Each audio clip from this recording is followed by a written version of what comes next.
I call the Urbana Historic Preservation Commission to order. Could we have roll call, please? Here. Here. Laura O'Donnell. Here. Gina Pagliuso. Here. Trent Shepard. Here. Okay, we have a quorum. I'd like to welcome our newest member, Laura O'Donnell, to the commission. Do you want to say anything, or no? Okay, all right, so we look forward to Laura's participation, and it's nice to see people. It's really, really nice to not be on Zoom in here, so thank you. Next item on the agenda is approval of previous minutes for the meeting of June 10th, which was a rescheduled meeting. Does anybody have any comments? Yeah. Trent? Now, I don't have my minutes with me, but I took some notes. On page 3, at the end of number 5, it said that the Poor Farm was built by a significant architect. I wonder if we could maybe say designed instead of built. Not a big deal. And on page 4, the section where we're talking about 502, 504 West Elm Street, and in there they've got bric-a-brac, and they need an extra dash in there, so it's bric-a-brac instead of bric-a-brac.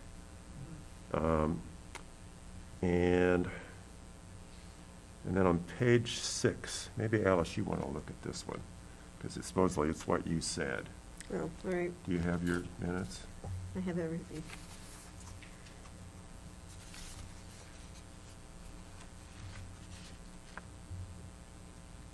And it's page 6, and under other discussion, you say something about alleviating work.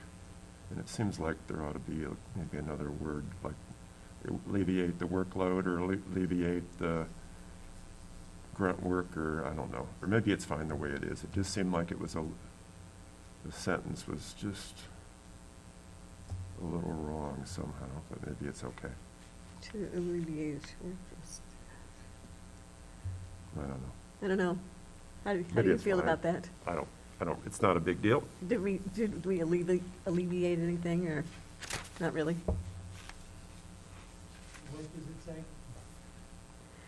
I asked if there was anything the commission members could do to alleviate work from city staff. Reduce workload. Okay, All right. And that's all. Petty things. anybody else? Same time. Do we have a motion to approve as amended? I move as amended. I'll second. All those in favor signify by saying aye. Aye. Aye. Any opposed? The minutes pass unanimously. Written communications, I think we have 2. Is that right, Marcus? There were 3. Nathan Sonnenschein one was already included in the packet, so that isn't included in written communications. Nathan Sonnenschein submitted one over the weekend, which I emailed to you, but I also included it in the handout, just in case you didn't print it off. And then today, this afternoon, we received additional communications from Dennis Roberts and Mary Pat McGuire, which are in that handout. And they are all case-related. Okay. Any questions about written communications? Nope. Next is audience participation. This is audience participation for people who are not speaking related to the public hearing with the Hotel Royer. So if you want to talk about anything preservation except for the Hotel Royer, now is the time. Okay. we'll hold those thoughts for the public hearing then.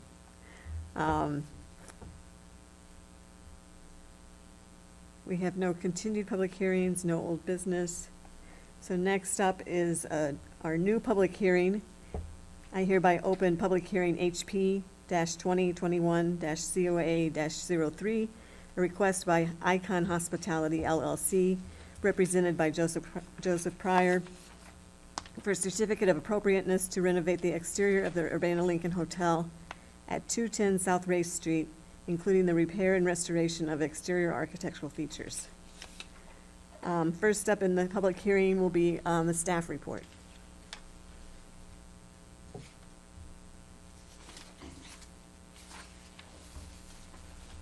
wonderful to be sitting in front of you again.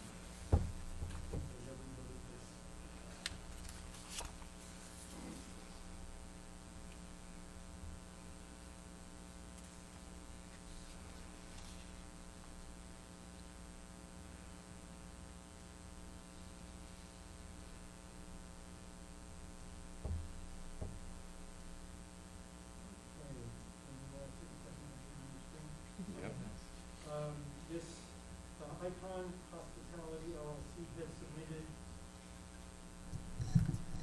an application for a certificate of appropriateness to restore and repair the Urbana Lincoln Hotel. The certificate is requested to implement a redevelopment project that would return the vacant building to its historic use as a downtown hotel to be named the Hotel Royer. Renovation activities include repairing the roof, masonry and half timbering, repairing or replacing windows and doors, replacing or adding lighting, adding a sign, landscaping and a pergola, and repairing the parking lot. No additions or demolitions are proposed. Joseph Pryor is present tonight to make a presentation and answer questions. Horace Pervez of Icon Hospitality is attending virtually, as are several members of the design and historic preservation teams. The Historic Preservation Commission makes the final decision on the COA, subject to any appeal. Based on an analysis of the COA criteria, staff recommends that the commission grant a certificate of appropriateness in this case with conditions. On December 22nd, the Urbana City Council designated the Urbana Lincoln Hotel as a local landmark. Section 12.6 of the zoning ordinance requires a C of A for any alteration that affects the exterior architectural appearance of locally designated landmarks. Table 12A specifies that making any repairs, exterior repairs or site changes requires a C of A, either HPC or administratively reviewed, while some activities are exempt from review. This certificate of appropriateness will address the HPC reviewed items or major works. Staff and the HPC chair are also currently reviewing proposed minor works. So here, this helped me work my way through how the hotel was put together.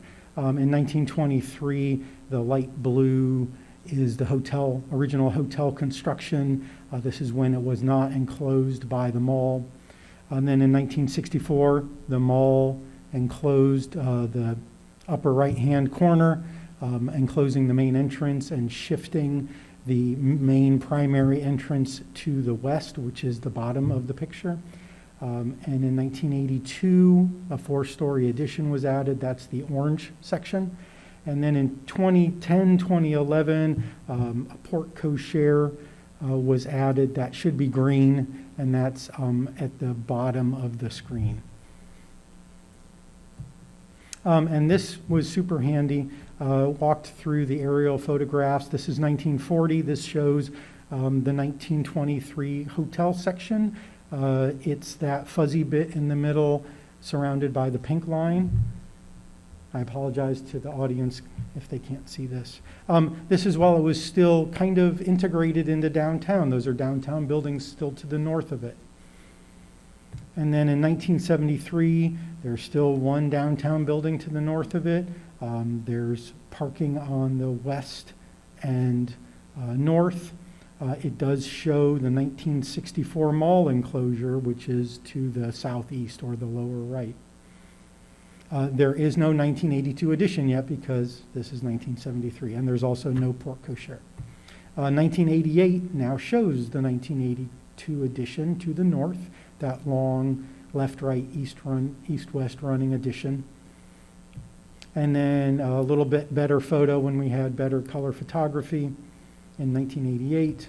And then in 2014, it shows the 2010 porte cochere here in the middle of the photograph.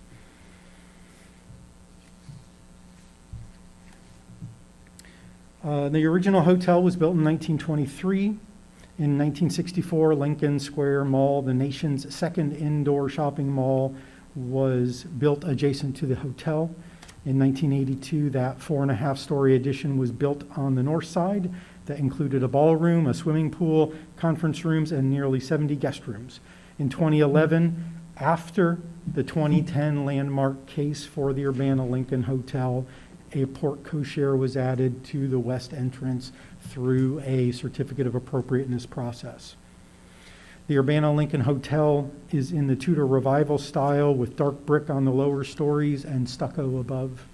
The hotel's detailing includes half timbering, a deeply recessed arch entrance and loggia, stone elements, a steeply pitched side gabled roof with dormers, a medieval tower-like projection on the southeast facade, and medieval architectural details. I did not write this. Most of this material is from either the local landmark application or the National Register application. The 1982 edition, now covering most of the 1923 hotel's north, northeast, and northwest facades, attempted to replicate the 1923 hotel's Tudor Revival style. The proposed renovations would restore the 1923 hotel's original architectural details while distinguishing it from the 1982 edition and 2011 porte cochere through subtleties of trim detail and color.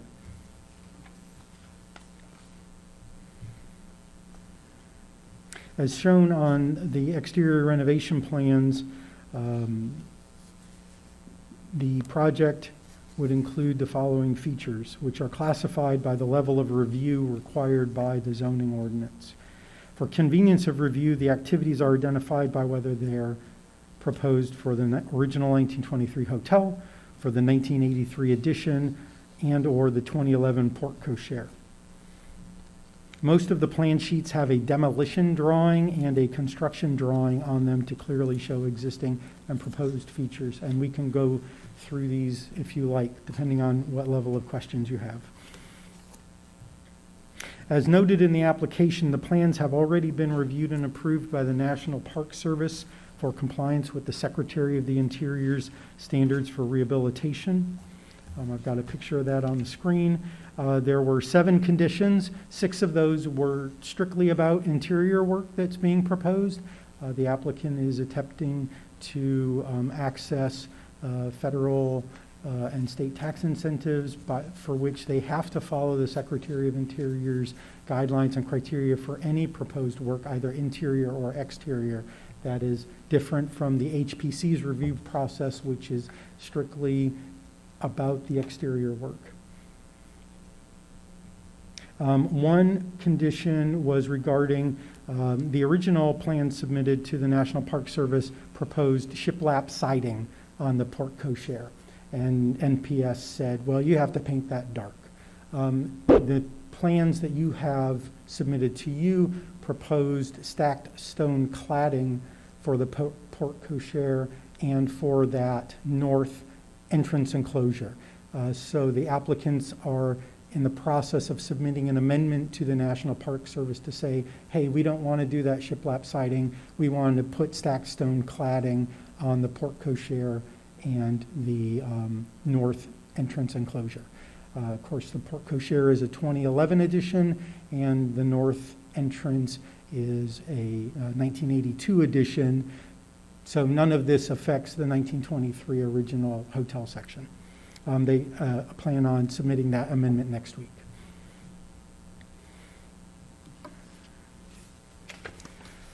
The commission may wish to consider relying on the National Park Service's future review for approval of construction materials such as shingles, windows, lighting fixtures, rather than requiring subsequent review by the HPC chair and zoning administrator for minor works, or by the commission itself for major works. That's completely up to you.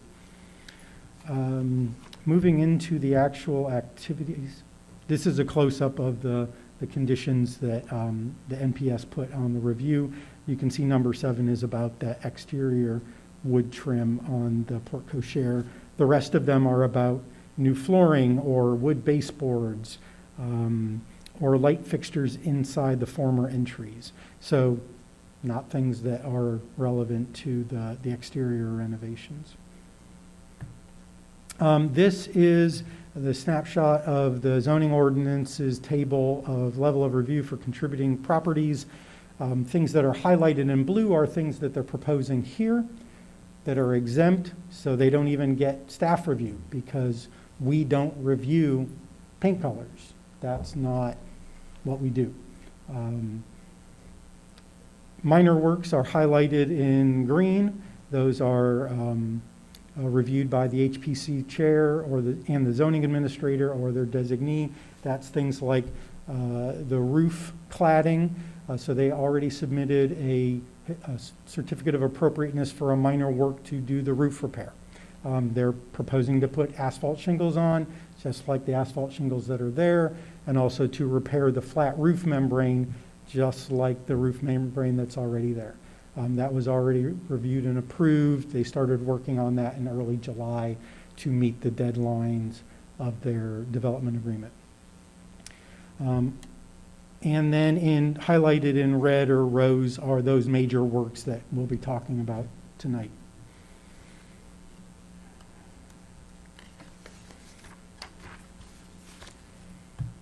So providing a list of exempt works for you for context. Architectural features, repair of existing. So this is, if there is wood half timbering that's fallen off or been removed and they're planning on putting it back in the exact same style and color and material, style and material, those are exempt and they can do that. Painting the previously painted surfaces. Access drives means they're going to be repairing and restriping the parking lot, and they're also going to be doing landscaping in the parking lot. And so these are exempt things, and we can answer questions about them later if you like. Minor works, again, provided here only for context. Masonry repointing, there's a lot of brickwork here. The HPC chair and the zoning administrator will review things. The applicant will be showing us masonry units so that we can determine that they are indeed like-for-like replacements.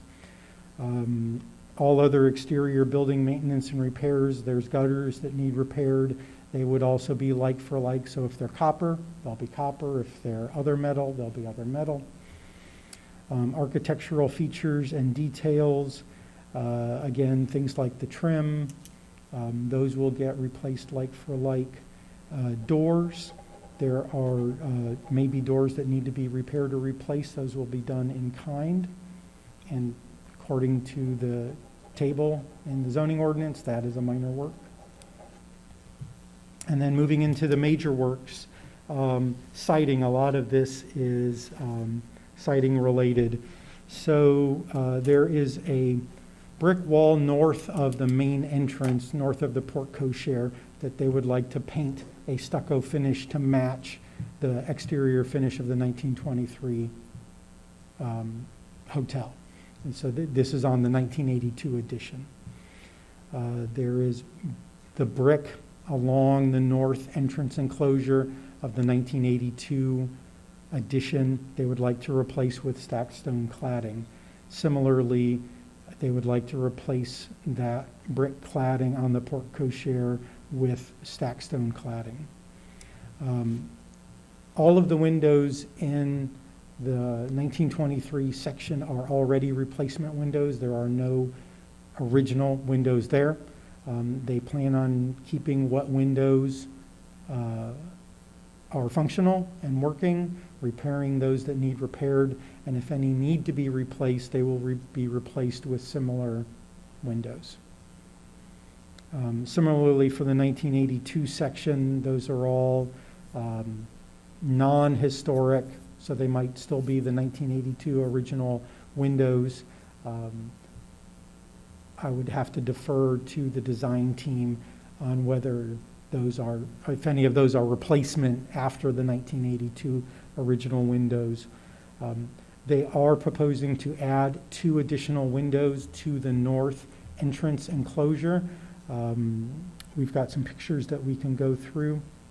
There's the double doors there, and they would like to flank those double doors with windows that would match the windows that are already in the 1982 section. Lighting sconces, there are several globe-style sconce glass globe lights on the west side of the 1982 edition, and on the north side of the 1982 edition, they would like to replace those with new sconces. We don't have specs on those yet. The drawings show kind of a rectangular vertical sort of fixture, but we certainly have not seen any specifics yet. Again, that would also need to be something that would be reviewed by the National Park Service. If they gave their blessing on it, I wouldn't necessarily say that that would guarantee a blessing from the HPC, but I would think that it would weigh in there. And then finally, there's an accessory structure, the new wood pergola with wood trellis and lattice screens that would be added to that pool patio area at the northwest corner of the property. And so before we get into that, let's just take a little tour. So you see here is a picture of the parking lot. There were concerns about shade trees and landscaping. That's something that's handled under the zoning ordinance, not necessarily the purview of the HPC, but staff will be making sure that it meets all the requirements of the zoning ordinance. If you want me to stop or slow down, if you have any questions about any of these pictures, just holler and we can stop, or we can go back when it's time. Yes? I actually have a question. So the parking lot, this side of the parking lot Yes. and the north side of the parking lot? Yes. Is all of that, those parcels included with the hotel? Yes, None of that is city property at this point? correct. The city, though, owns the sidewalk? Is the sidewalk considered part of the right-of-way? I believe the sidewalk is in the right-of-way Okay, there. and the planting beds that are like in the northwest corner across from the library? I won't make any sort of determination on that because there are things like license agreements and franchise agreements that, even if it looks like it's on private property or it looks like it's on city property, there could be other things going on where the city's agreed to do something or a private owner's agreed to do something. Okay, so basically the sidewalks are the city's purview, Yes, the parking lot is part of the hotel. correct. Thanks. Yes. And so you're looking here at the west side of the 1923 hotel, along with a little bit of the Porte Cochere, 2011 Porte Cochere on the left side of the screen. One of the minor works that they talked about was removing the knee walls, and that's underneath where the cursor is here. We'll just, a better picture of the 1923 section. The original half timbering, swooping, swirling sort of design would be kept and maintained.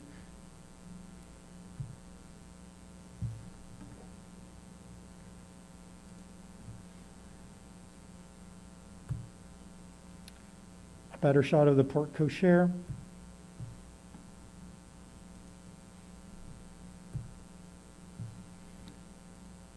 This is a shot into original, that crenellated towering structure of the 1923 hotel. Boy. Underneath the porte cochere, so this is the primary west entrance now.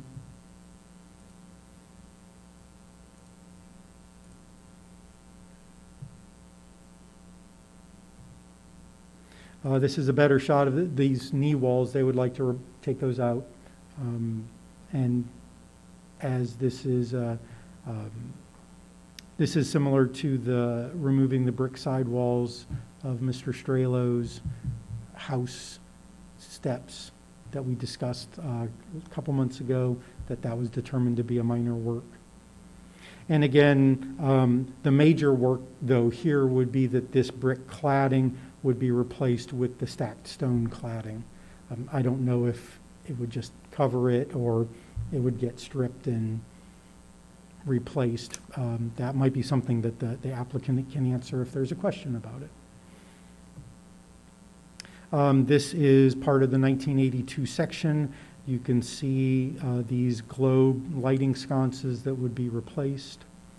You can also see the south side of the 1982 addition, where all of the half timbering was removed. It was becoming deteriorated and falling off, and I think there was a certificate of appropriateness last year or the year before to remove that as it was causing trouble. And it shows up on the renovation plans. There's a south elevation where it looks like the wall's completely blank, and that's this wall because there currently is no timbering on it. That would all get new timbering. It would also get the wood louvers, wood lattice screens over the PTAC units, the heating and cooling units.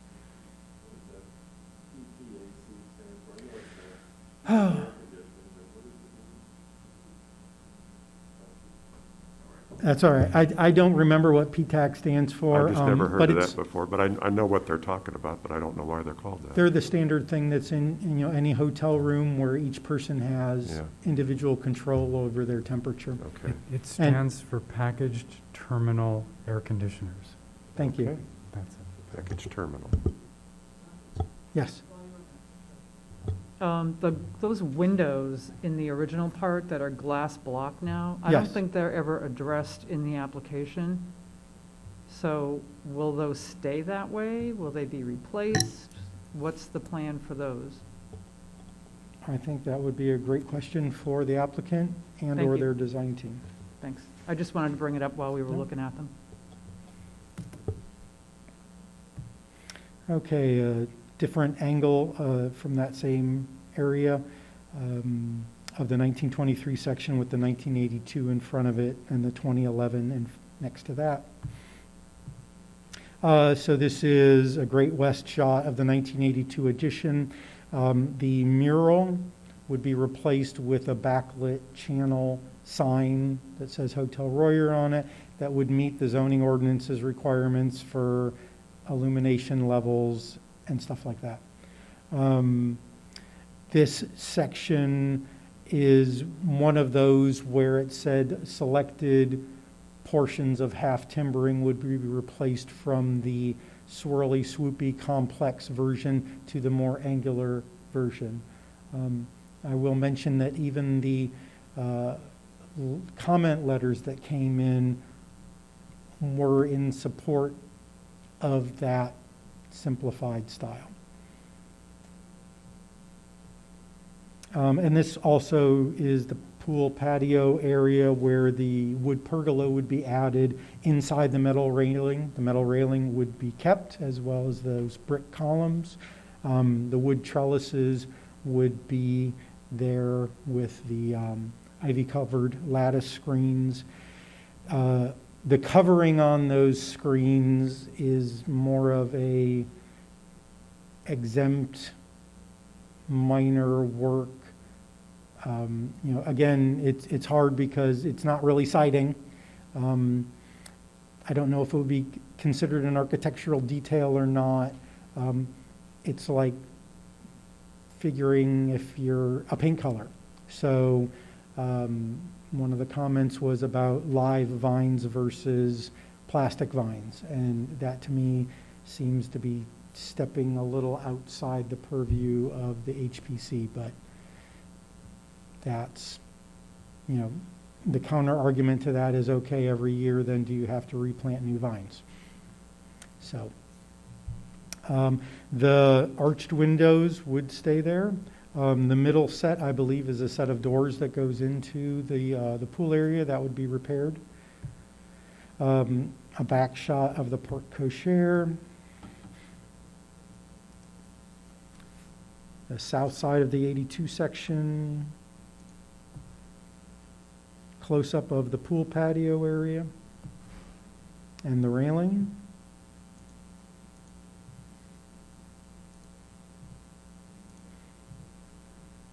Good shot of the north side. This would get the simplified half timbering. You can see the remnants of some of the old PTAC louvers, kind of a larger scale grain, whereas the replacement lattice screens are going to be more that standard, probably 2-3 inch diamond lattice. And we've got some better pictures here of the hotel conference entrance. These two sides, on either side of the double door, that would be where the additional windows would be placed. That would match the existing windows there. Again, also here are some locations for sconces, sconce lighting. And also this would be where more of that stacked stone cladding would be placed underneath the stucco, replacing the brick cladding that's there. But only on the entrance enclosure, not back on the 1982 edition.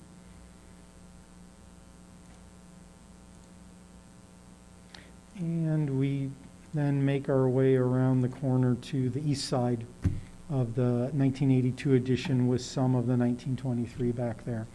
The 1982 edition would get that simplified half timbering.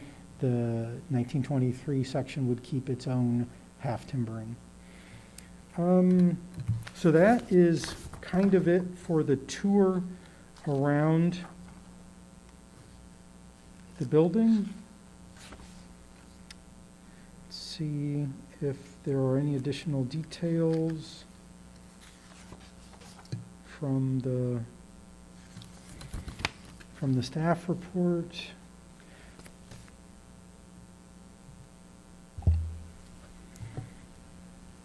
So going back to the presentation.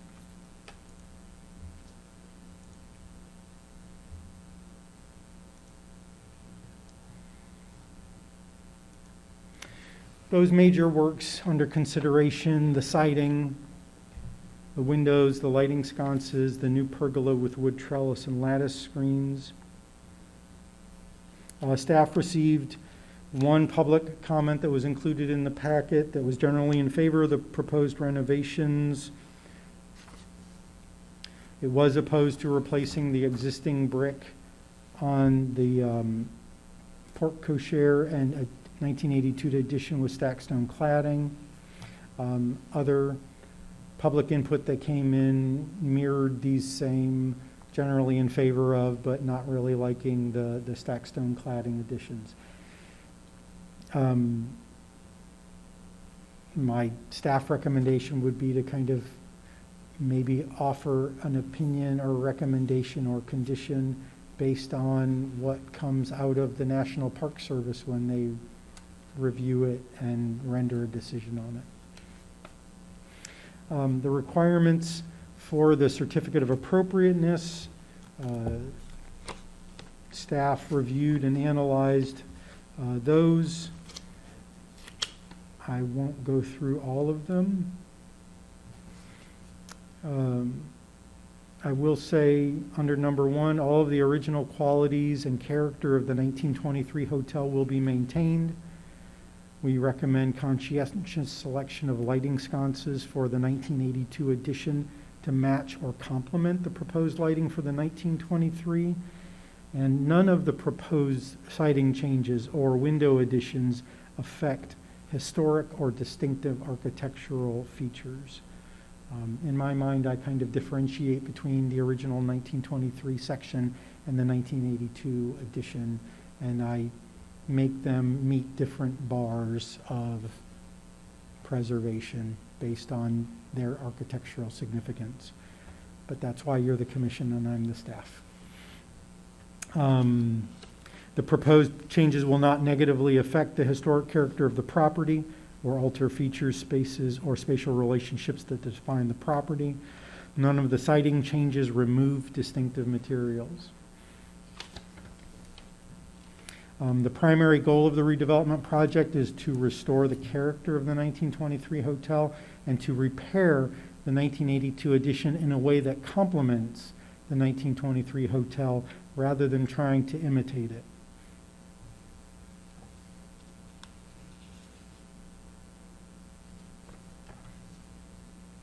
Treatment methods, the gentlest means possible, will be used for cleaning the exterior in compliance with National Park Service Preservation Brief Number 1.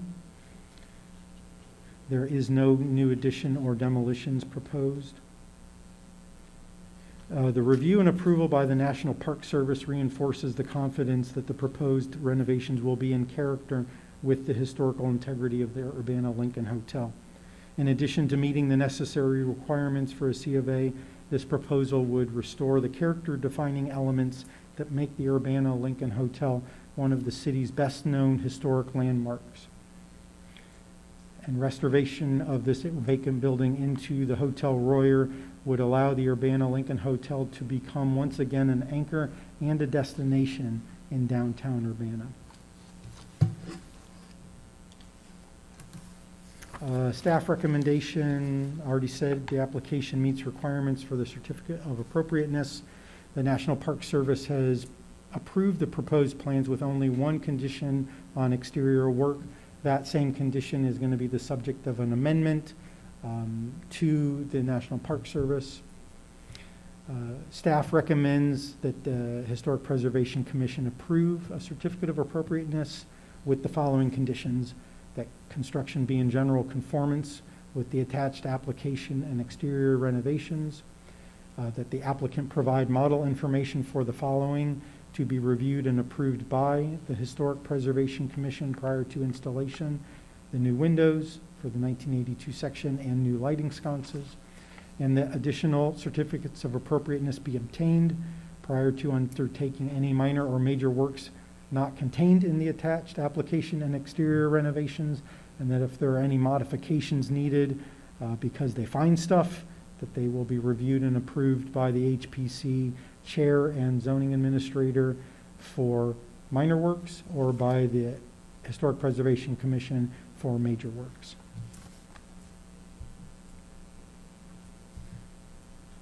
And that is the end of the staff report. I'm happy to go through the exterior renovation package if you have questions about the plans themselves. Joseph Pryor is here to make a presentation and answer questions. And I'll answer questions now. Does anyone on the commission have questions of Marcus? Nope. Okay, then, Mr. Pryor, please speak. You're welcome to now speak as the proponent and applicant, I assume, right? Correct. Yeah.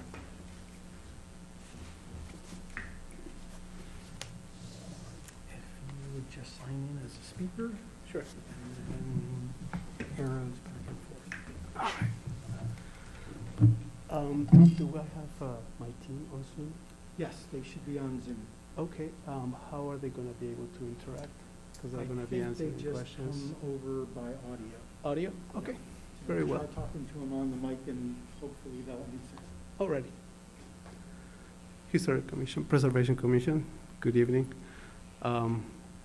So, can I have my team, are you present? Can you hear me? Haris, Lee? Yes, I hear you. All right. Yep, we hear you. All right.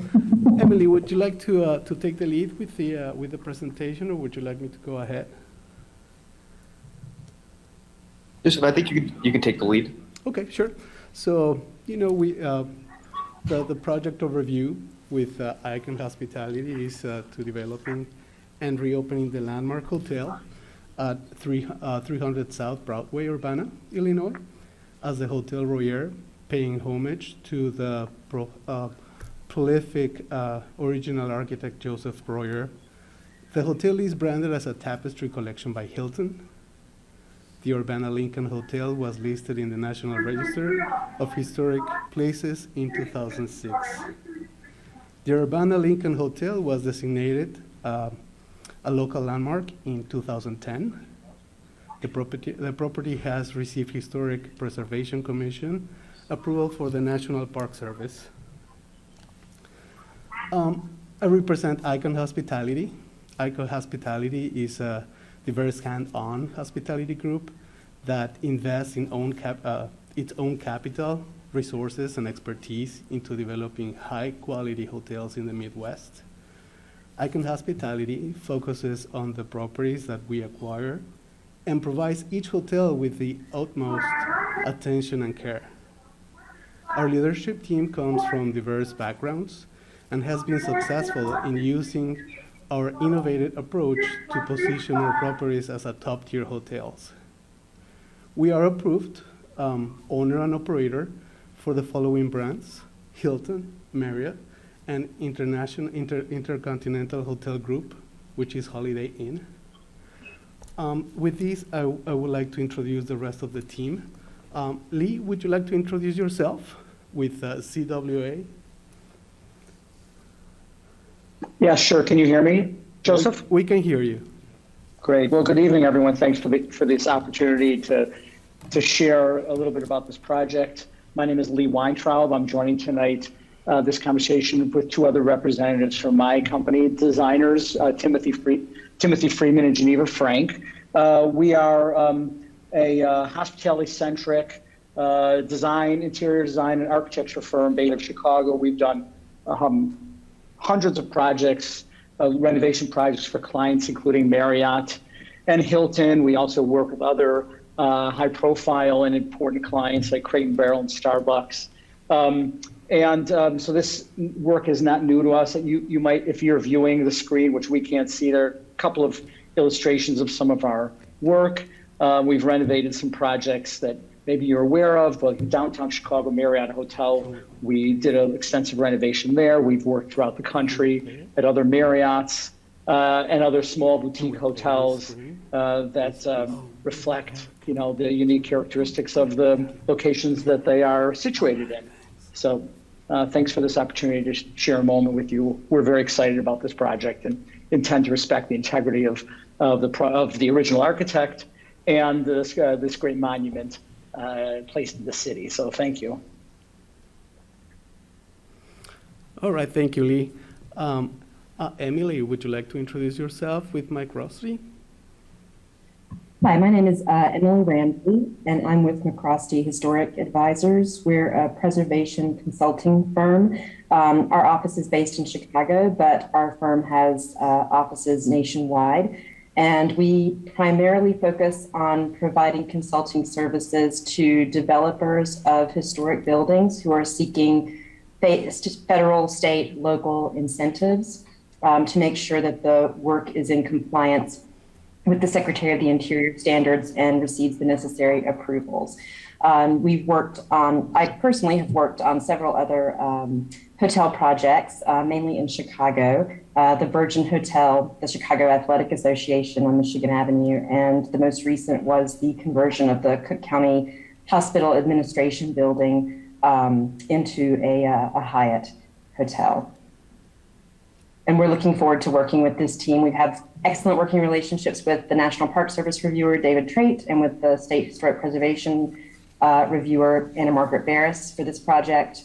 As Marcus mentioned, we do have an approval, a Part 2 approval from the National Park Service with minor conditions. And we'll be working with the team throughout the project and through construction to make sure that the certification is received. Right, thank you very much. So we also have our branding with MEP. We're using Advanced Consulting Group International. They're based off Chicago. They will be providing all the mechanical, electrical, plumbing, and fire protection engineering services for this project. They're notable for notable projects. They've worked with Hyatt, the Nobu Hotel, Chicago O'Hare Airport, and others. We also have, for branding, we've been working with Point B Communications, has 45 years, at least 45 years of experience in travel destinations, hospitality, marketing, and branding. They have developed the concept for the Hotel Royer. Notable projects, they have the London House in Chicago, the Godfrey, and the Acme Hotel, and others as well. We have, those are the exterior renderings. And with that, we'll take any questions that you may have for us. Any questions? Yes. Yes. Hi, thanks for coming, and thanks for your Sure, interest. thank you for having me. Thanks for your interest in the project, too. Very interesting project, unique. So I guess one of the questions I brought up earlier was the glass block windows that are in the back of the hotel that don't seem to be addressed anywhere in the renderings. Yeah, I think that stays. Lee, could you please assist me with this? I believe that the glass it's staying over around the Camelot Hall. You're correct, Joseph. There no that is not involved in the scope of this project. It stays as it stands now. Okay, so they're going to stay as is. It stays Okay. as is. Okay. Brings very nice natural light. Yeah. Yes.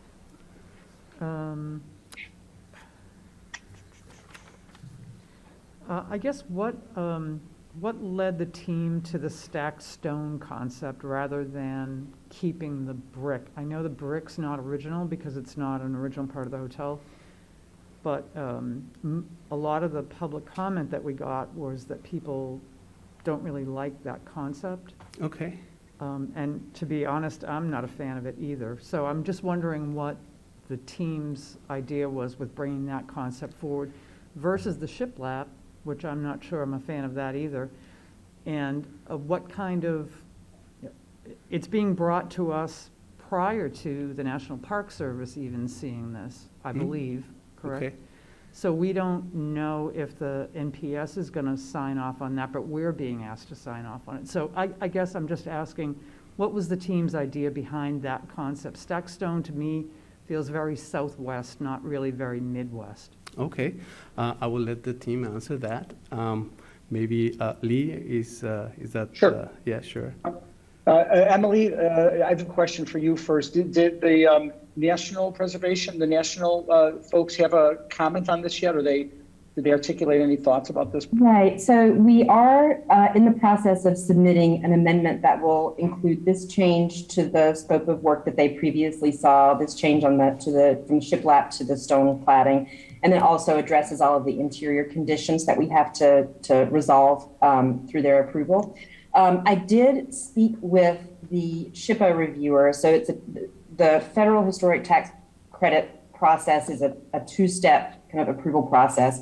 And the boots on the ground, the first pass is the State Historic Preservation Office. And so we work really closely with them. They make recommendations. They review the project first, make recommendations to the National Park Service. Then the National Park Service takes their recommendations into account and generally approves, whatever the SHPA recommends. So I did have the opportunity yesterday to speak with Anna Margaret Barris, who is the State Historic Preservation Office reviewer for this project, about the stone cladding and the change from shiplap to stone. Sent her the renderings and the drawings.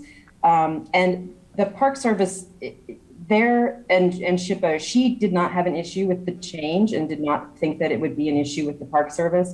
And primarily that's because the historic building is the 1923 original hotel. The porte cochere is 2011. The addition is 1982. Typically, anything that's less than 50 years old is not considered a historic addition. And the National Park Service, in their guidance on new additions or construction to existing historic buildings, they prefer that non-historic additions be what they call compatible but differentiated, so that you can clearly read that you're not creating a false sense of history to try to make it appear that all of this is part of the historic building. So she didn't think they would have an issue with it just because it's not on it's not on the historic building, it's not on the original hotel building, and it serves to differentiate the non-historic from the historic. Could we take a moment now? I'd like to introduce Tim Freeman from our team and ask him to articulate and respond to your question directly. Perfect moment, Lee. I was just about to step in. Great. With Zimmerman Weintraub, I'm the lead designer on the project. And just to explain sort of the reason why we went with this stacked stone is, again, to reiterate that we wanted to differentiate this building from the existing building. We don't feel that the current brick that is on the building is compatible with the existing building because it is a modern brick. It's a much smoother surface. It feels less involved in the existing historic structure than a stacked stone would be. And we also have a situation where during some iteration of renovations, there has been a stacked stone planting bed added to the outside of the existing brick structure, as well as a stacked stone circular planting bed in front of the current mall entrance, which is just to the right of the current hotel entrance. So really the rationale was that we're trying to kind of marry all of these different generations of this building into one, but still make it obvious that the 1982 edition is a different structure from the historic masterpiece of Joseph Royer.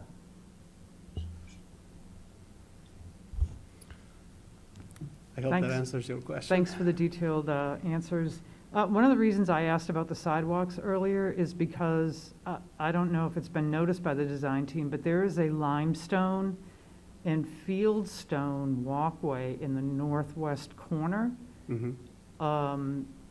And I was just wondering if there might be some kind of a tie-in to that walkway with the stacked stone, or maybe choosing a different stacked stone that might tie into that walkway. That is also not original. Right. Just to kind of tie it in, rather than, to me, it looks like it feels like it stands out like a sore thumb. Mm-hmm. Lee, I think we had a conversation about it yesterday.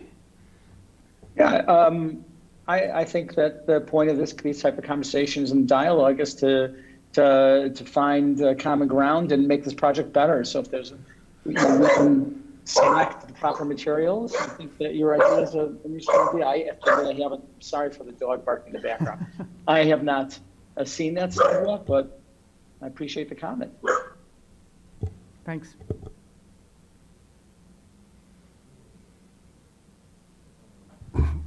Back on the stacked stone, when I read about it, I was thinking of, when you mentioned Southwestern, I'm thinking of what I've seen on some McMansions, and it's like different colors and kind of a modern, I don't know what the theme is, and then what I just heard though was trying to tie it into those kind of beige colored, I don't know if they're limestone. Is that the kind of stacked stone, or is it this multicolored No, stacked stone? I believe it's only one color. It's not a multicolor.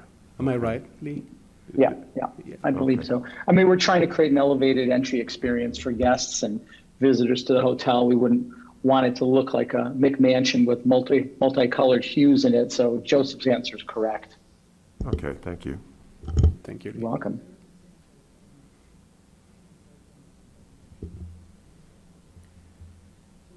Just, I'm understanding that repainting previously painted surfaces is beyond our purview, I'm nevertheless wondering if the logic behind the lighter paint color on the timbering of the 1982 portion, if the reason for that is because of this idea to parse a little bit more consistently or clearly the older and the newer sections. Yes, Tim, would you answer that question, please? Certainly. That was exactly our motivation behind doing this. We kind of view the 1982 building as sort of a modern Tudor, which would imply less of the strongly contrasting tones of the existing and the original Tudor design, and to kind of differentiate it from the historic piece.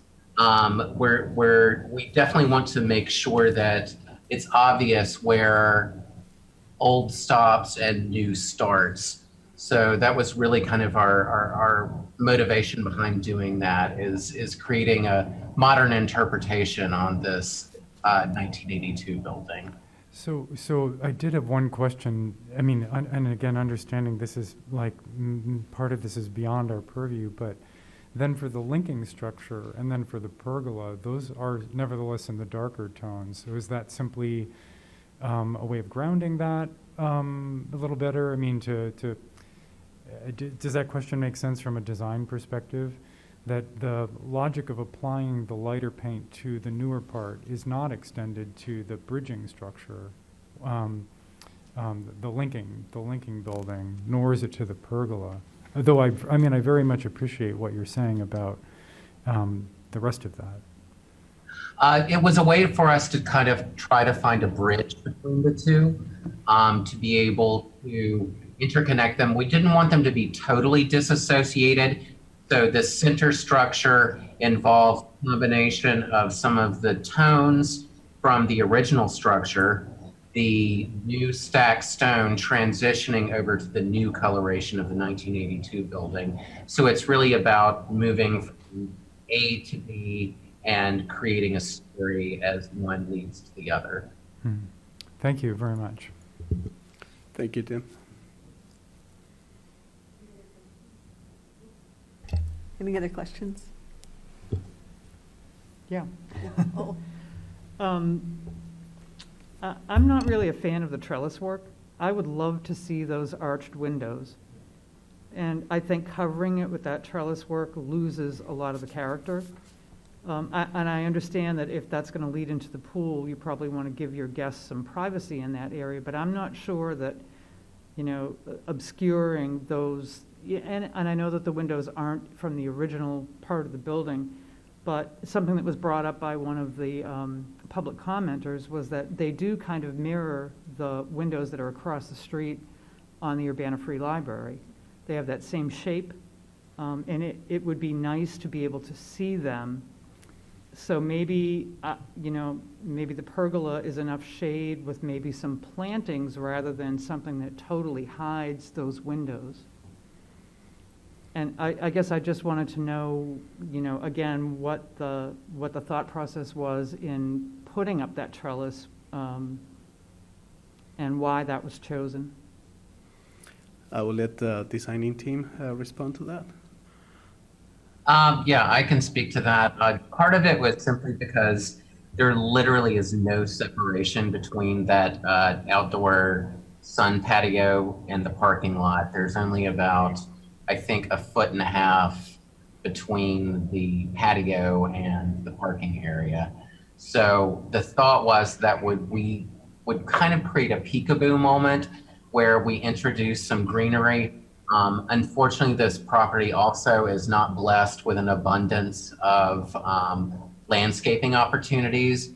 There was also another place where we thought we could introduce a green aspect that wouldn't necessarily cover up entirely the face of the building, but would add somewhat of a green element to kind of bring this space to feel and add a natural element to an area where guests would be encouraged to go out and sunbathe on that deck and be able to enjoy it as sort of a semi-private outdoor experience. Thanks. Thank you, Tim. Yep. I guess I have one more question. There's no mention in any of this about the south side of the west wing that is actually inside the mall. There's no mention of how that's going to be treated, period. There are two doors that open onto the mall, one from the bar, the Illini Tap, and one from the lift, the old elevator. But again, there's no mention of how that will be treated, painted, restored, doors changed, windows changed, nothing. So is that, and it looks like there's been water leaking from possibly the ceiling or the area where that meets the mall. So I'm just wondering if anything will be done with that, and if so, how will that get documented? Lee? We've been focusing on not that wall. We've been focusing on the exterior of this building and the development of the interior. I don't know, perhaps the ownership, Haris and Pervase, might talk about if they have any plans, but right now the design team just hasn't had our eye on that particular moment to document anything. Yeah, I can add that the entrance from the Illini Tap will actually be closed off to the interior mall. That's going to become back of house office space, and so we will no longer have access from the direct. Thanks, Dan. I couldn't understand that. So the alumni tap, that area is gonna be enclosed. That's gonna be a back office area. And certainly we're planning to, the front by the food court, or the main entrance, that what used to be the main entrance of the hotel, we're thinking of cleaning all the brick and restoring it. And sort of this is Harsh with Icon Hospitality speaking. Sort of going with that, we are going to ensure that that entrance and that space complements the existing exterior structure. I think the reason that it wasn't included in this presentation is also because it's interior facing space and not exact exterior. But design-wise, we do want that to complement the current look and current color scheme and themes that we have for the property. So will that elevator or lift be abandoned, repaired? An elevator? There's an elevator entrance. There's two doors. One goes to the Illini Tap and one goes to the Sure, lift. which used to be the main entrance at some point, right? By the food court, by the restaurant? Gina, is that the one that says hotel lobby on it? Right, that's, yeah.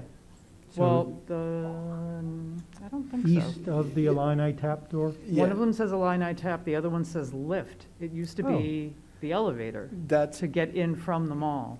right. That used to be the main entrance before the mall was built. That's gone. No, that's No. around the corner No. in the food court.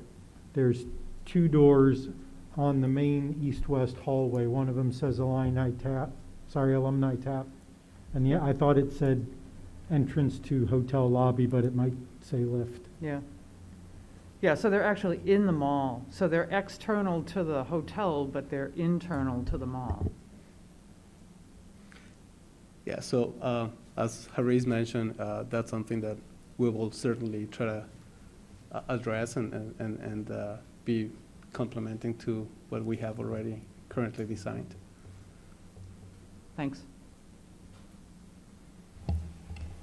Any other questions of Joseph at this point? No? One more? Okay. What's going to happen to that loading dock area on the north side, on the east side, north side? I believe it remains, the docking area, it remains. We're gonna fix it up, clean it up. That's part of the exterior work. But certainly we're gonna have use for it.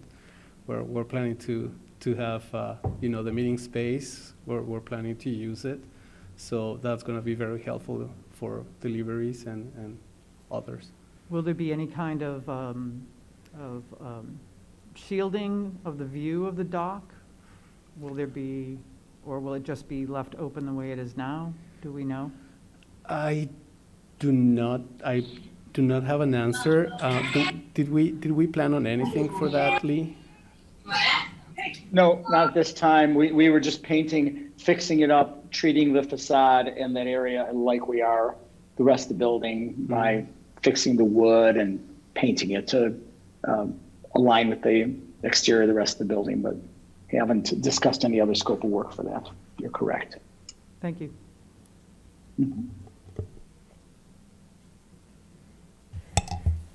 Okay, if we're done with this part of questioning, are there any opponents who wish to ask questions at this point? No opponents, good. I'm sorry for interrupting. May I introduce our CEO? He would like to say a few words. Of His course. name is Pervez Usman. Hello, everyone, and thank you for considering us for the approval. This will be a great project, and we hire the top-notch, I would say, professionals to come up with the design for Tapestry Collection by Hilton. Our architects are the top-notch in USA. Our branding team, our EHAB, the team, and all the work which we have done or which we are going to do will be professionals. And we are approved Tapestry Collection by Hilton. We have the license and we also got the franchise agreement all. And for the designing of this, the Hilton team was all part of it. And with the historic team and with also you're getting the blessing of the Hilton team also. And the design which our team produced, Hilton team said that this will win the award also. Once it's publicated, then we'll apply for the Hilton Award also. And I appreciate, thank you for all taking care of this. Thank you. Thank you. All right, so no opponents. Are there any other proponents of the project that would like to speak? Alona? Thank you. Thank you very much. Thank you.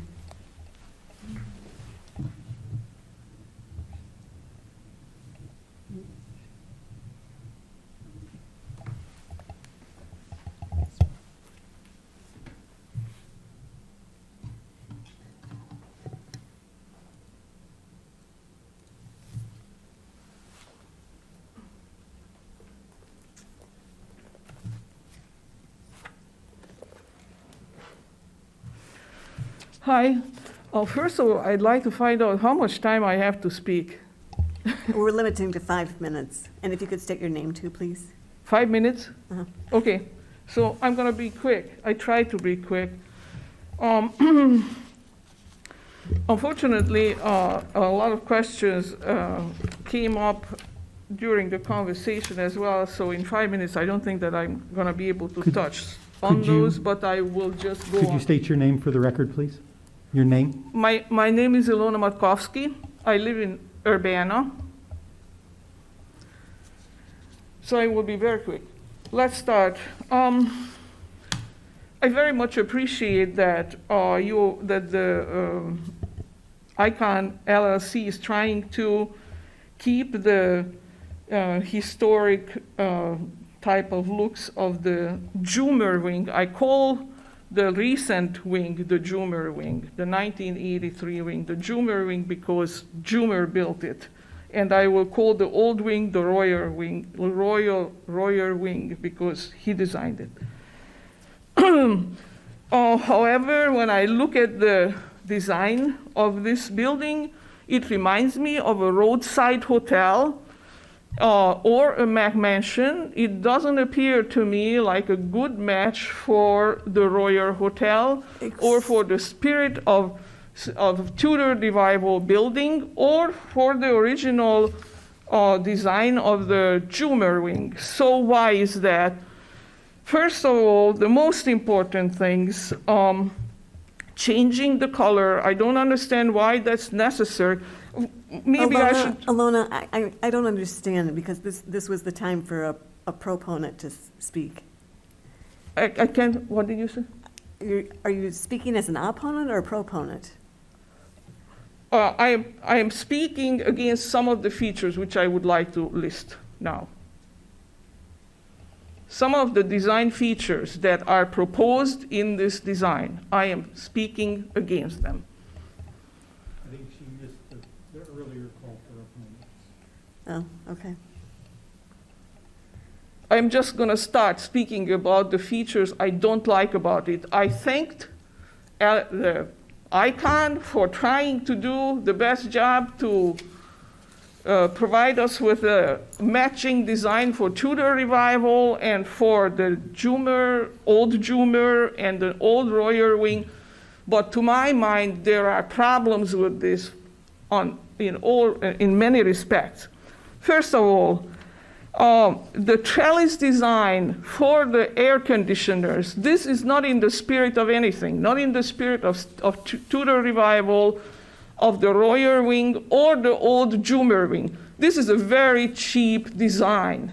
This should be changed to something that's more in the spirit and in line with the Tudor Revival and the original wings, both of them. I'm not saying it should be the same as the old Jumer wing had, but for example, vertical slats would be very good because that's a very characteristic design of Tudor style, and it's all over the original Royer building. So please consider removing the very cheap looking trellis from the air conditioner cover. Secondly, I do not think that adding the stone cladding will add anything to this building. If you want to make this a good looking building and in the spirit of the Tudor Revival, this will definitely not be in the Tudor Revival. You said that, the developer or the designer said he wants to differentiate from the original in some way, and replace the new bricks on the porte cochere. Well, you are replacing a new looking brick with a new looking stone. So what's the difference? And what's good about that? You said, the developer said, you want to make it obvious where the old stops and the new style or new building starts. Why? It's not an archaeological site where people will walk around and they need a line between the reconstructed part and the excavated part of the building. This is a building inside a city. It should look like a city building. And it should, I think, match the original Royer building as much as possible. The light color of the timber part, I think it's a bad choice. It should be dark. It will match the original design much better. Okay, so I guess that's all the time I have.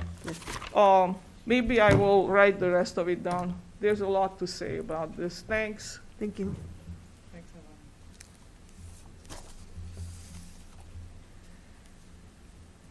a lot. All right.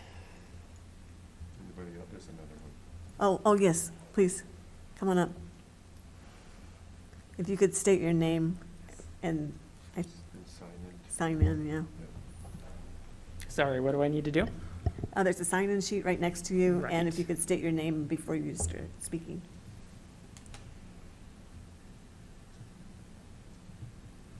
All right.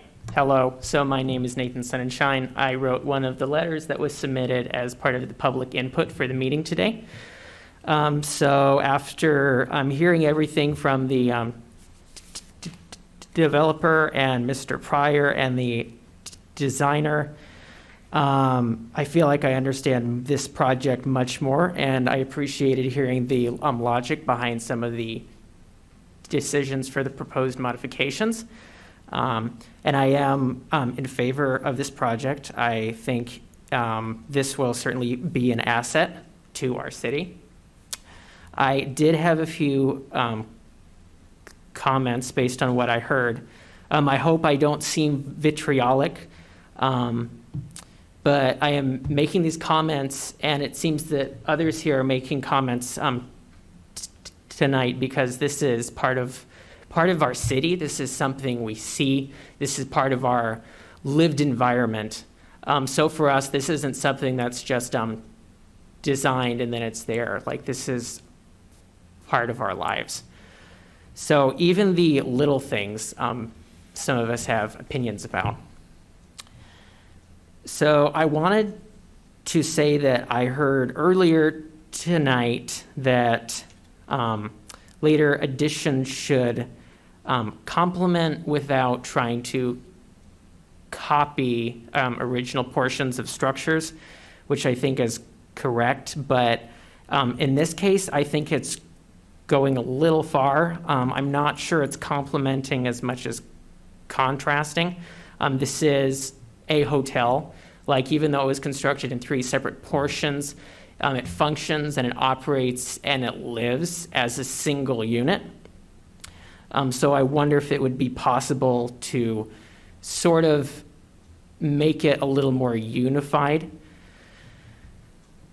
obvious, but not as obvious as it already is. And I would like to add that this is also, the hotel is attached to the mall, like they're owned separately, they function separately, but again, in many ways, they are the same structure. So I'm wondering if that's sort of the reason why some of us just don't like the stone so much, because the hotel and the mall is one structure. There's already a lot happening visually.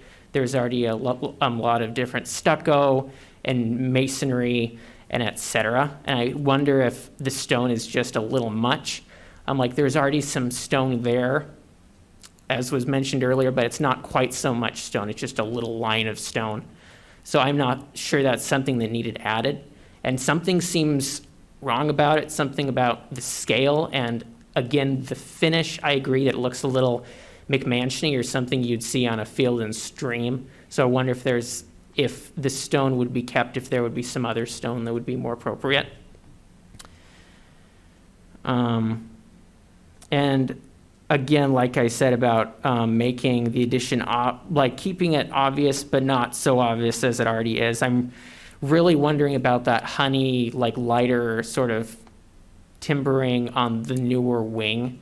I know for me, when I looked at that photo, like that was what stuck out to me. It just seemed off. Maybe that's because I'm used to seeing this so much. But Tudor Revival architecture, like, perhaps with the new stuff, but with the historic Tudor Revival, that lighter colored half timbering really isn't something you'd see. And I understand that it's just paint technically, but that's something very crucial to the character of the structure. Like, that's sort of one of the main hallmarks of this style. So again, I'm wondering if, at the very least, maybe that difference could be made a little less. Perhaps maybe the hotel is the original part of the hotel is a darker brown, and the newer part is more of a light brown, but not quite so yellow.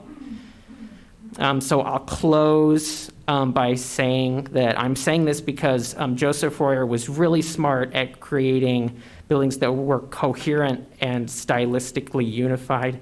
And we've seen buildings that have had additions that looked different, but still matched the original intent. There's a picture of the county courthouse over here. I think that addition did a really nice job. The original portion is still there, and the addition is close to it, but it's more postmodern. Like, looking at it, you can tell it's separate. So thank you for letting me speak, and have a great rest of your night. Thank you.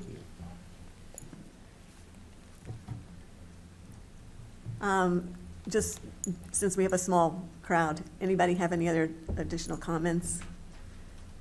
want to make? Okay, thank you. Did you? Do you have any comments? Oh, I mean, I always have a comment if you need one. I mean, which is just actually a response that has to do, for example, like that question about the lattice that's covering up the air conditioners. I hear that in terms of like the idea of timbering with that, but the way that I was reading that was, and again, it's not Tudor, it's Tudor Revival, but which is a riff on the one place where you would see diamond lattice like that over and over in Tudor and Tudor Revival buildings was in the windows, with the lead work. And so I just thought that was actually kind of interesting or funny or quirky to take an air conditioning unit, which is not part of Tudor or typical Tudor Revival, and to kind of like still have that motif there. So to me, those were referencing windows with the irony then of these rectangular windows up above. So, and I guess I also just have this is just to put it out there, I hear the responses, the reactions, and I read about that sense that in order for this to work, the newer part needs to resemble as much as possible the older part. I certainly, when I looked at the first image, felt the same way. It's like, whoa. I mean, I was actually kind of surprised. But I also feel like part of the work is, again, not to structure illusions, and it's also to reinforce the integrity of the historic, content. And I didn't feel like it pulled that much away. It actually, like in sitting with it for a little bit, it made me feel like it actually helped me see the 1923 portion with greater integrity than it would otherwise. And so, I mean, I agree that it might be a little more subtle, but that's also beyond the purview. Paint the color that they choose is beyond the purview of this. So it's literally just a response from a design perspective. It could be a little darker. It does look like a newer building, right? And the historicity of all, such buildings, it makes it seem more like a town with a newer building next to, it makes it seem like what it is in that sense, the lighter tone of wood. But anyhow, so just some responses to those proponents. Yeah. Thank you.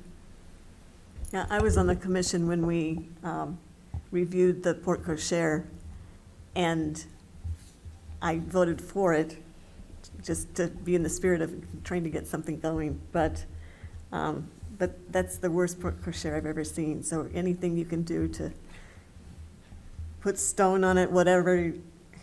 I'm for anything that gets that look out of the porte cochere. Anyway, all right. Anybody have any other questions before the commission? Okay. Comments among commissioners?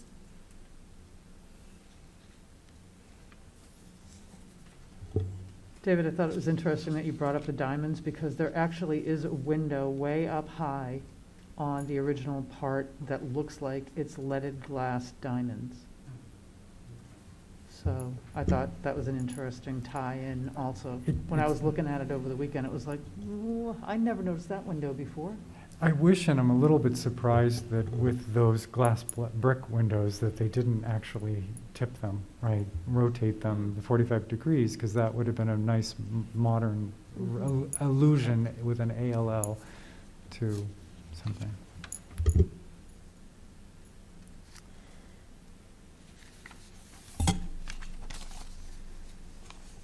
Sorry, I haven't done one of these in a while. I have to check my rules here.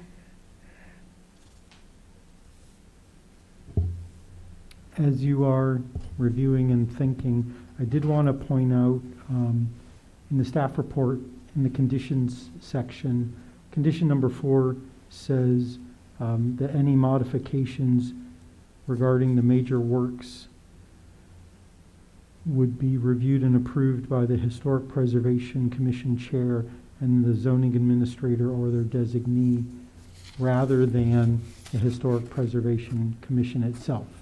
So if you want to change that so that it comes back to you, that's absolutely fine. Just, I didn't want you to think I was trying to slip something in there. So, thanks.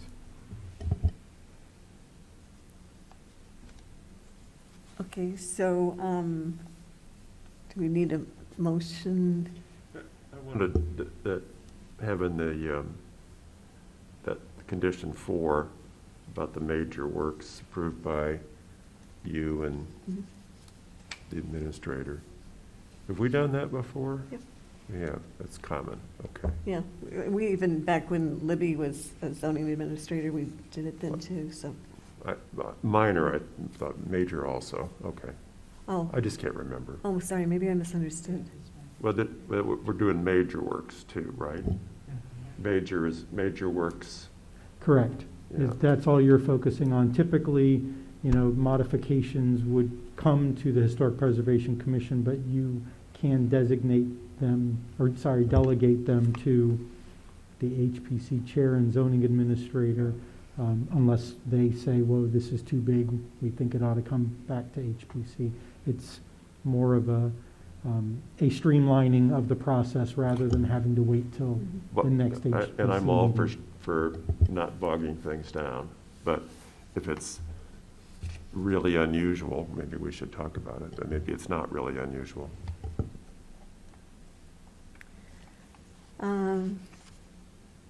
I don't know that it is. I'm not willing to say that it's really unusual. Okay. Well, then I'm fine with that.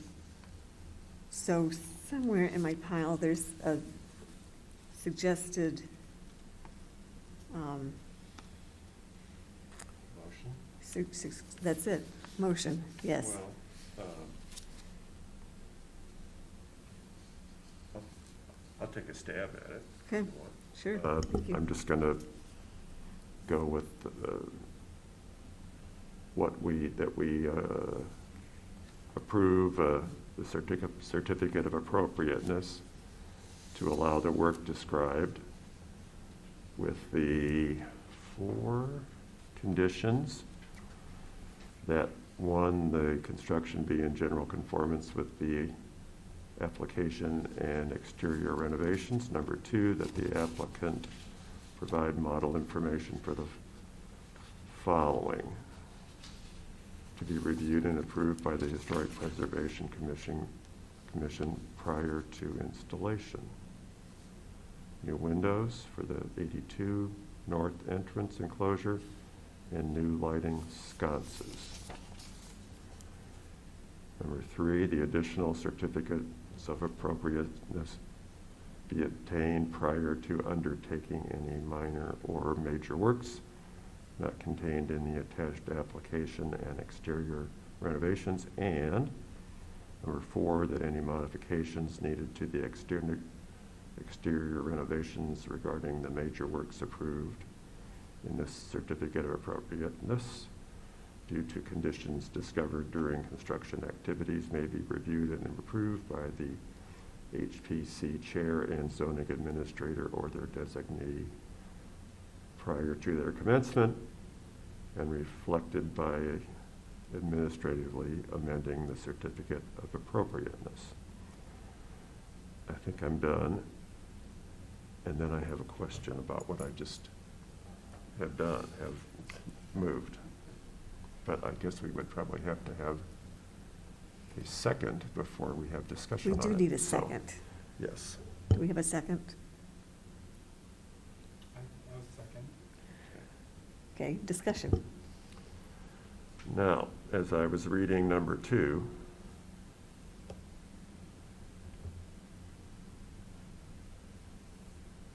I've just said that we're going to it sounds like in the future, review and approve the commission prior to installation, which is exactly what we're doing at the moment. Mhm. So is that redundant in some way? Or is some wording not quite right there, would you say? Or does that sound all right? Well, we don't know what the windows or the sconces are. But we're not, in theory, coming back to this, are we? Well, what you just moved says that it has to It- come back to the HPC, It does say that. even though the 4th thing says that it can be reviewed by the zoning administrator and the chair. So And- we've said 2 different things. That's kind of why I'm questioning what I just moved. So what And- number 4 is focusing on is if they discover something as they pull a wall away. And then those new things could be administratively reviewed. And I think Number two. staff would then say, whoa, there's something huge. We'll bring that to HPC.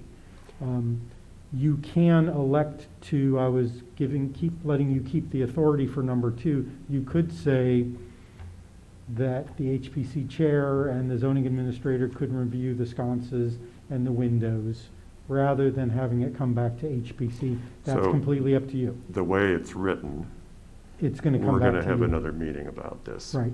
Okay. Which I'm comfortable with, if that's anticipated that it's not going to slow the whole process down or be a, Well, and I think that should be, it's probably, we can foresee that far enough in advance that it's not like, oh, we got to get those windows in or something. So I think that should be fine. is that going to affect the timing of, is that going to delay? They've got 18 months to get this project done, so that would just mean that they would have to bring those construction spec sheets in, submit them in time before they need to install them in the next week. But there is, some timing that material needs to be submitted, 4 or 5 weeks in advance of an HPC meeting. And sometimes timing is, hard. Right, or canceled meetings or,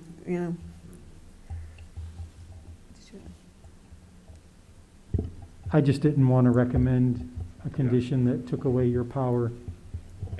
You can do that. I mean, how do the rest of you feel about that? We want to let Alice decide that too? what would be Marcus too? It's done in. Well, 10. yeah, I understand. I mean, that not have the public meeting and this and that. Would those 2 items go before SHPO? Yeah. So SHPO and or Yes. the NPS would have to approve them prior to them coming back to the HPC?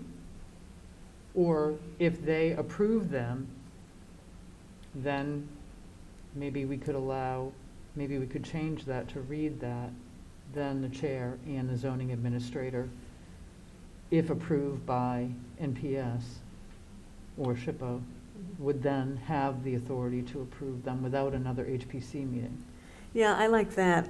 There's so much timing-wise that can drag this out for a developer, and I'd rather do anything we can to help them keep it rolling. I like that too. So I would say that maybe someone could offer an amendment to my motion. Perhaps Gina could rephrase what you just said. Sure, so on note 2 of Trent's original motion, rather than saying that it would come back to the HPC, we would say that if and when the new lighting fixtures and or windows are approved by SHPO/National Park Service, then the zoning administrator and the HPC chair would have the authority to also approve those changes. On behalf of the commission. Yeah. Great. And do we second an amendment? Do you I don't accept know. my amendment? If it's a friendly amendment, I'll say, yes, I It's accept friendly. your friendly amendment. And then we don't need. All right, thank you. All right, any other questions or discussion items on this? If not, we can do roll call vote. Yes. Laura O'Donnell. Yes or no? Yes. Gina Pagliuso. My only problem with this is that stacked stone. I don't really like it. Or the trellis work.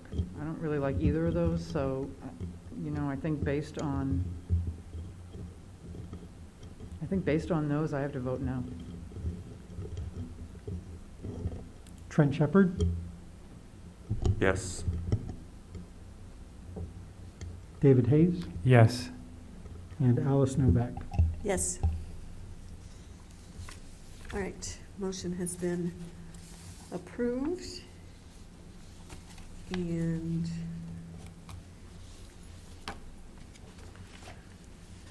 Thank you very much. And I close the hearing for HP 2021 COA 03 for the exterior of the Urbana Lincoln Hotel.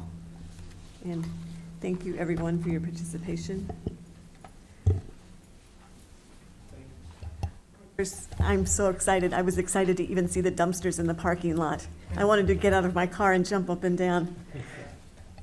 So you can put the stack stone wherever you want, as far as I'm concerned. Okay, thank you. Marcus? There is no new business. Well, it's your agenda, actually, Chair. So I've got an agenda somewhere in here, sorry. There we are.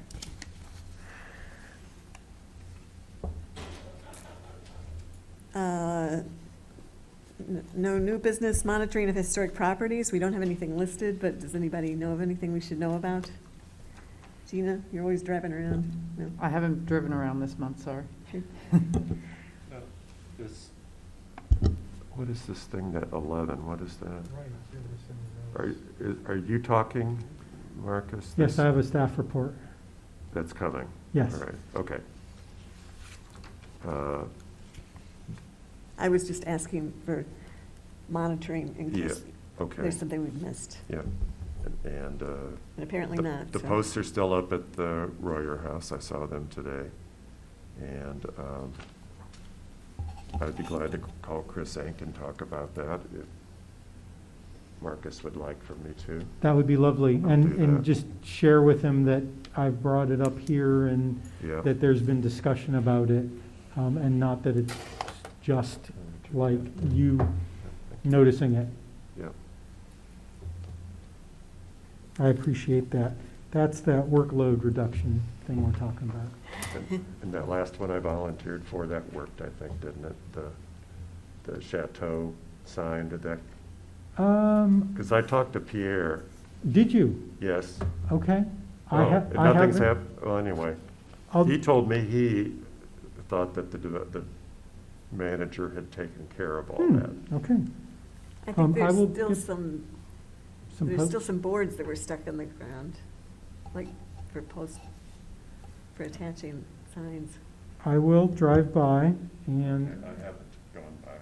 let folks know if the posts are gone.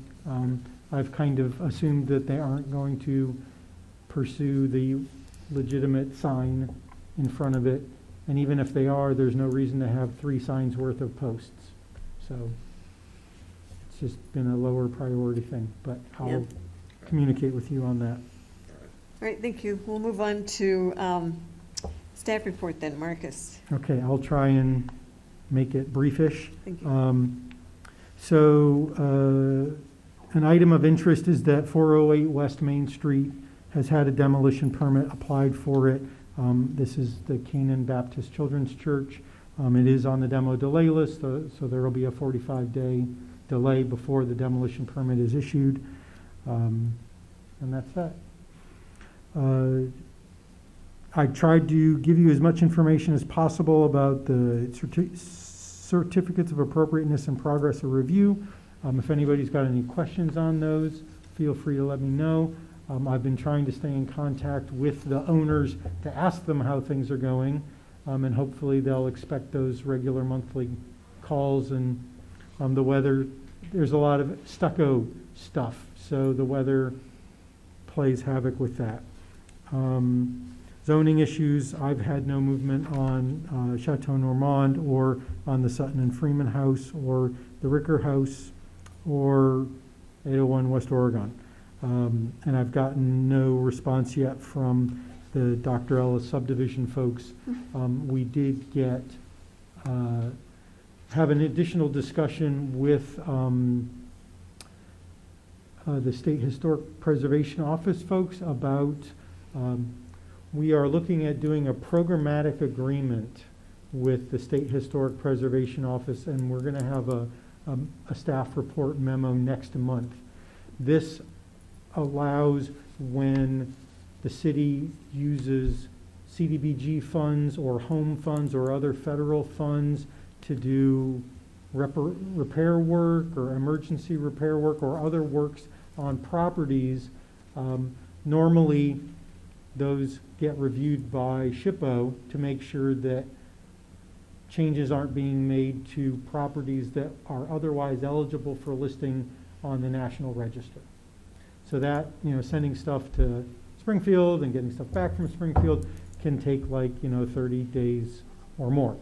There's an option to do that in-house if you have qualified personnel, capital Q, capital P, in-house. Braden Belcher, who's with our grants management division, he came on a couple months ago. He's got a master's in history, so he qualifies as qualified personnel. So we will be able to, under this new programmatic agreement, we'd be able to review this in-house rather than having to send it to SHPO. This, though, does need some buy-in from HPC because the programmatic agreements ask for you all to do things as well. What'd you say, Braden was his name? Braden Belcher. And what's his position? He is a grants management specialist, I think. Okay. But he will come and present the staff report memo next month. And so it's a cool thing. We've been talking about doing this for 3-4 years at least. And I think it also gives us a little more control about what gets told, the story that gets told about properties, rather than sending stuff to Springfield and them looking at the property and seeing whether they think it's historically significant or not. Well, this is very complimentary to the staff. I mean, you guys have done great work, and the reward is that the state trusts you for Yes. the kind of work that you've been doing, and so congratulations. Thank you. And this is the sort of things that the certified local governments are supposed to be doing. Yeah. And we're trying to make time for it. It's an important thing. So thank you. And that's really what I have for the staff report. Okay, we have no study sessions, no announcements. Are we still doing the closed session? It's 8:46. The closed session is about to consider security procedures.